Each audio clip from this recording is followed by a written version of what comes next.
प्रेरणा स्रोत कुंडलपुर दमोह के निकट ग्राम चौपरा चौबीसा में विराजमान 13वीं शताब्दी की 14 फुट ऊंची श्री 1008 शांतिनाथ भगवान की अतिशयकारी प्रतिमा जी के दर्शनार्थ अवश्य पधारें।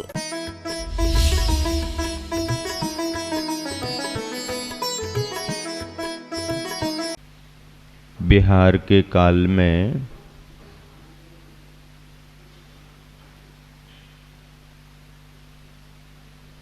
समय और मौसम के अनुसार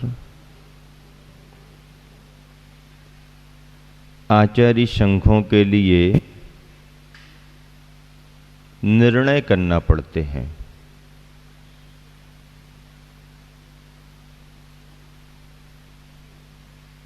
आचार्य परमेष्ठी अकेले ही नहीं होते हैं,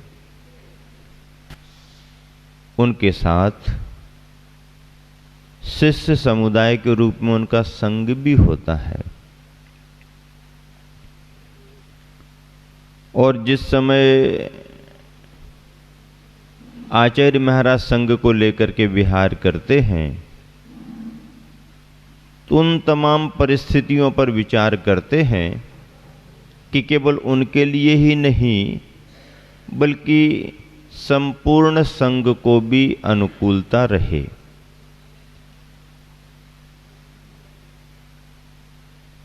अतिशय क्षेत्र देवगढ़ जी से जब विहार करने की स्थिति बन रही थी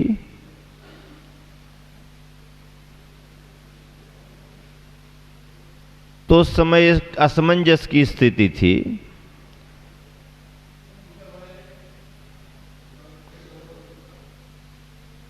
कि यदि मुगावली की ओर विहार करना है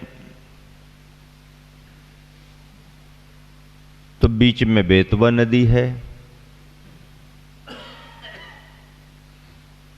पीछे वापस जाकर के ललितपुर होकर के यदि मुगावली जाए तो 100-125 किलोमीटर का फेरा ज़्यादा हो रहा है, और पुनः मुगावली से यदि सागर की ओर जाना है तो वही रास्ता पड़ेगा नदी वाला।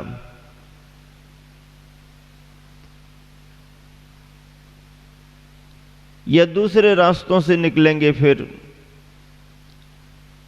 मुगावली छोड़ दिया जाए तो अभी तक तो छूटा हुआ ही है। इतने समय के प्रवास और बिहारों में उस इलाके में मुगावली ग्राम छूटा हुआ था।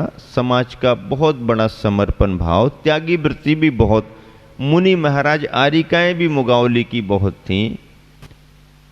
तो सभी का भाव होता है कि हमारे नगर से मुनि महाराज दीक्षित हैं, आरिकाएं हैं, बहनें हैं, हमेशा संघ में 2-2, 4-4 महीने समाज बंधुओं के चौके लगते रहते हैं। तो एक बार आचार्य का आगमन हो ऐसी भावना तो समाज रखती है। जैन तो क्या, जैनेतर समाज भी भावना रखती है। आचार्य ने पूर्वा पर सारी बातों पर विचार किया, जानकारी जो भी मिली उसके अनुसार आचार्य श्री को ये ज्ञात हुआ कि शॉर्ट रास्ता तो यही है पर नदी को ही पार करना पड़ेगा। सामान्य पानी हो तो व्यवस्था है ही, बिना सोचे विचारे भी नदी पार कर सकते हैं। पर जिस नदी में बहुत पानी भरा हो, गहरा हो, तो वहां तो संभव नहीं। कार्यकर्ताओं ने कहा गुरुदेव कोई चिंता की बात नहीं, प्रबंध है, और जिसका प्रबंध है हम उसी को आपके चरणों में ले आते हैं। उसे भी समाचार मिला कि संभवतया ये रास्ता सुनिश्चित हो सकता है। तो जैन तो क्या, जैनेतर बंधु भी आचार्य श्री के नाम से परिचित भी हैं, प्रभावित भी हैं। तो उसे तो ऐसा लगा कि ये तो मेरे लिए सौभाग्य की बात है। मुझे स्वयं समाचार कार्यकर्ताओं के द्वारा दिया जा रहा है, अरे इससे बड़ा सौभाग्य और अपना क्या होगा। भागा भागा दौड़ा दौड़ा पीछे लगा, गुरुदेव ये सब यहीं से रास्ता है और ये सब अपना ही है, आप हमारे रास्ते से निकलें, विहार करें। ऐसे संभव नहीं है। नहीं आचार्य श्री आप आशीर्वाद दें। तब ऐसा लगता है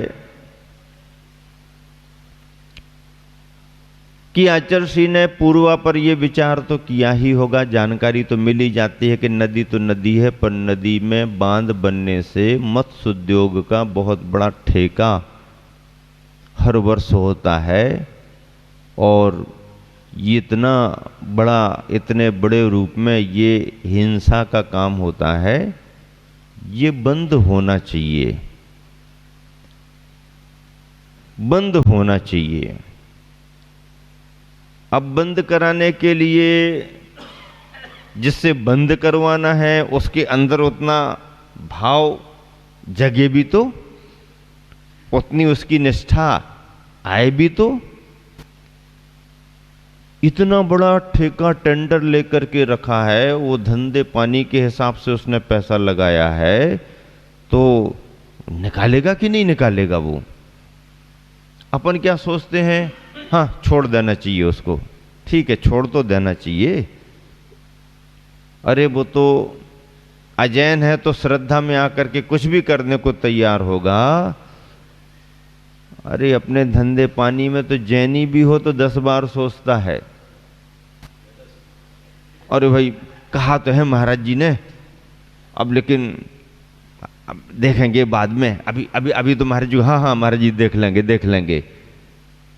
जैनी आदमी जो कुल परंपरा से अहिंसा की बातें जानता है, यदि उसकी आजीविका में कोई हिंसा के साधन जुड़ जाएं तो उसे छोड़ने में 10 बार सोचता है, जैसे उसके अलावा उसके पास कोई दूसरा प्रबंध ही ना हो।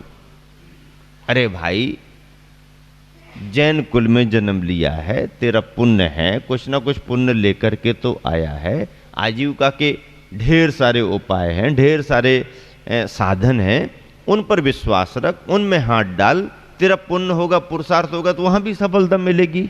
तू ऐसा सोच करके क्यों बैठा कि इसी धंधे से बहुत ज़्यादा आमदनी होगी या इस धंधे को अलग कर देंगे तो पता नहीं फिर आजीविका चलेगी कि नहीं चलेगी। ऐसा विचार करके अपने भावों को कमजोर क्यों करता है? और चलो जब तक किसी ने नहीं समझाया, अब जब गुरु महाराज उपदेश दे रहे हैं, मुनि महाराज प्रेरणा दे रहे हैं, जैनी के कुल के योग क्या धंधे पानी होना चाहिए, कहीं कदाचित किसी के साथ कुछ जुड़ भी गया है और अब समय आ गया है, समझ आ रही है, तो छोड़ने में हिम्मत कर। तो अच्छे अच्छे जैनी आदमी भी पीछे हटने लगते हैं। जिसकी आजीविका कमजोर हो, आय के साधन ज़्यादा ना हो, छोटा परिवार है, कमजोर परिवार है, उतना आर्थिक प्रबंध नहीं है कि कोई बड़े धंधे को करे, और छोटा मोटा कोई कच्ची गृहस्थी वाला परिवार लगा हो तो फिर भी क्षम्य भाव से देखा जाए कि भाई चलो छोटी गृहस्थी है, कमजोर आदमी है, जब अनुकूलता होगी छोड़ देगा। अच्छे अच्छे सक्षम व्यक्ति भी एक तरफ सोने चांदी का धंधा कर रहे हैं, दूसरी तरफ जूते चप्पल भी रखे बेच रहे हैं। अब सोने चांदी और जूते चप्पल में क्या तुलना? तेरे पुण्य के उदय से धंधा पानी अच्छा चल रहा, सोने चांदी का धंधा कर रहा, और उसी धंधे के साथ में तू जूते चप्पल का भी धंधा कर रहा, तो मतलब क्या है? फिर आदमी तर्क भी दे, नहीं वो चमड़े वाले थोड़ी रखते हम। अरे चमड़े वाले नहीं रखते तो इसका मतलब क्या है? नहीं, तो जैनी आदमी को, जिसको कुल परंपरा से भी इन सब चीजों का संस्कार मिला है, वह भी इन सब चीजों को करने में छोड़ने पर 10 बार सोचता है। अजैन आदमी यदि एक बार गुरु से, मुनि से, उनके तप से प्रभावित हो जाए तो उसको सोचने में देरी नहीं लगती, क्योंकि उसको कभी कभार ऐसा अवसर मिलता है, और तुम्हें तो रोज रोज मिल रहा है। हर साल मिल रहा है, गिनती नहीं है कितनी बार मिल चुका। अब वो तो महाराज जियों का तो वो काम ही है, महाराज जी तो ऐसे उपदेश ही देते हैं, अपन अपना देख लेंगे। इसीलिए जैनी ऐसे कार्यों को करके अपने पुण्य को कमजोर कर रहा है। कहां आपने भील की कहानी सुनी, कहां आपने धीवर की कहानी सुनी, कहां आपने चांडाल की कहानी सुनी। एक चांडाल आदमी कैसा मन में पश्चाताप कर रहा कि महाराज का उपदेश सुनकर के भाव तो पूरा हो रहा है कि हिंसा को पूर्ण रूप से छोड़ दें, लेकिन अब राजाज्ञा में बंधा हूं, परिवार उसी से चलता है, और कोई दूसरा प्रबंध होता तो आज ही इसे बंद कर देते, मजबूरी में, चलो ज़्यादा नहीं तो चतुर्दशी को तो नहीं करेंगे। धीवर मछली पकड़ने वाला रोज का आदमी सोच रहा है कि और कोई दूसरा उपाय होता तो आज ही इसको हम बंद कर देते। पुरुरवा भील, अरे साधन तो कुछ नहीं है, लेकिन मुनि महाराज ने यदि प्रेरणा दे दी है तब जो भी होगा देखेंगे, पर मद मधु मांस का तो त्याग ही कर देंगे, हिंसा का काम बंद ही कर देंगे। कौन? जो कुलश्रेष्ठ नहीं है, जिन्हें हम निंद दृष्टि से देखते हैं, धर्म और धर्मात्मा बनने का, धर्म करने का उनका उतना सौभाग्य कहां है।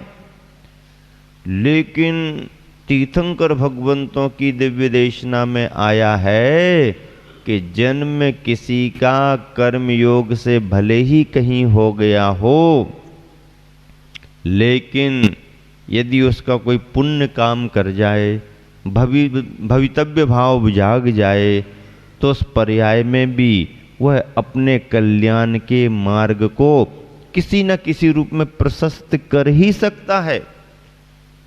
बहुत बड़ा मोक्ष मार्ग उसे ना भी मिले तो प्रारंभिक मोक्ष मार्ग तो उसे मिल ही सकता है। वह अपने घर में रह कर के अपनी उस अवस्था में किन्हीं न किन्हीं तरह के नियम व्रतों का पालन कर ही सकता है। और चांडाल ने अहिंसा के व्रत को स्वीकार किया, अभक्ष्य अशुद्ध वस्तुएं छोड़ करके शाकाहार जैसे महान अहिंसा के व्रत को पुरुरवा भील ने स्वीकार कर लिया। मृगसेन धीवर ने बहुत बड़ा त्याग ना भी किया हो, पर पहली मछली को तो मैं अभयदान दे के ही रहूंगा, इतना बड़ा संकल्प तो उसने ले ही लिया। जैनियों को तो कई बार ऐसा भाव आ जाता कि इस कुल में हमने जन्म ले लिया है तो अब मोक्ष पाने की तो हमारी कॉपीराइट हो गई, मोक्ष तो हम जाएंगे ही जाएंगे। किसने कह दिया कि जैन कुल में जन्म हो गया तो मोक्ष चले ही जाओगे? किसने कह दिया? नहीं नहीं महाराज, पक्के में जाएंगे। अरे जन्म लेने मात्र से नहीं जाओगे, जन्म लेने के साथ कुछ करोगे तो जाओगे। करने की सुविधाएं तुम्हें कुलाचार के रूप में ज्यादा मिली हैं, ये बात अलग है। दूसरी जगह करने के रूप में, कुलाचार के रूप में उतनी सुविधाएं नहीं उनको मिल पाई, ये बात भी सही है। लेकिन सुविधाएं मिल गई तो उसका उपयोग तुम कर ही लोगे, ये पक्का है क्या? नहीं। जैन कुल में जन्म लेने के बाद भी अभागे लोग बहुत हैं, हीन पुण्य लोग बहुत हैं, जो जैन कुल के योग्य कुलाचार का पालन नहीं करते हैं। वो जैन कुल में जन्म लेकर के भी अपना कल्याण नहीं कर पाएंगे। अजैन कुल में जन्म लेकर के भी यदि कोई उन संस्कारों में आगे बढ़ रहा है, धर्म के प्रति श्रद्धालु हो रहा है, अहिंसा को महत्व दे रहा है, तो उसका वह संस्कार उसे वहां से निश्चित रूप से परमार्थ के मार्ग में आगे बढ़ाएगा। इसलिए तो तीर्थंकर भगवंतों की वाणी में कहा गया, क्या कहा गया? जन्म से नहीं कर्म से महान बनता है। जन्म तो ठीक है ही, माध्यम है, श्रावकाचार के पालन में माध्यम बनता है। उसकी कुछ पात्रताएं होती हैं, कुल श्रेष्ठता की पात्रताएं होती हैं, पुण्य के योग से वो सब मिलता है, वो सब ठीक है। लेकिन उसके बाद भी तो कुछ करना पड़ता है ना, कि नहीं करना पड़ता है? श्रेष्ठ कुल में जन्म लेने के बाद भी व्यक्ति जन्म से नहीं कर्म से, अपने आचरण से महान बनता है। और आचरण से महान बनने का मतलब यह है कि वर्तमान के जीवन में हम क्या कर रहे हैं, खान पान तुम्हारा कैसा चल रहा है, आजीविका के उपाय तुम्हारे कैसे हैं, व्यापार धंधे आदि में तुम्हारा क्या माध्यम बना हुआ है, इन सब बातों पर विचार किया जाता है। आचार्य श्री नदी के किनारे पहुंच गए और उसने निवेदन ही कर लिया कि गुरुदेव अब तो बैठ जाओ। इस दृश्य को, इस स्थिति को देख करके मन में ऐसा आया कि ये तो अभी का संदर्भ है, बहुत बड़ा कालखंड बीत जाने के पहले भी ऐसा संदर्भ घटा है। रामायण में ऐसा प्रसंग आता है कि रामचंद्र जी को जब गंगा नदी पार करना पड़ी थी, तो इतनी बड़ी गंगा पार करने के लिए उन्हें भी नाव का आलंबन लेना पड़ा था। और गाने वालों ने, लिखने वालों ने, भक्ति करने वालों ने फिर इस रूप में भी लिखा, इस रूप में भी व्यक्त किया कि कभी कभी भगवान को भी भक्तों से काम पड़े और जाना था गंगा पार, राम केवट की नाव चढ़े। रामचंद्र जी मर्यादा पुरुषोत्तम तद्भव मोक्षगामी, उन्हें भी नदी पार करना थी, तो उस गहरी नदी को पार करने में उन्होंने भी उस समय नाव का आलंबन लिया था। तो आप कहोगे वो तो मुनि अवस्था में थोड़ी थे। अरे मुनि अवस्था में तो नहीं थे, लेकिन बलभद्र जैसा पुण्य लेकर के तो आए थे। पार होने में वो भी बैठे। जिनका पुण्य जगत के प्राणियों को पार कराने में कारण बनेगा, वो भी पार होने के लिए भी बैठ रहे हैं। आचार्य शांति सागर जी महाराज जी जब गृहस्थ अवस्था में घर में निवास करते थे, आचार्य शांति सागर जी का संदर्भ है, घर में जब वो अपनी साधना की अवस्था में थे, तो उनके गांव में मुनि महाराज जी आया करते थे।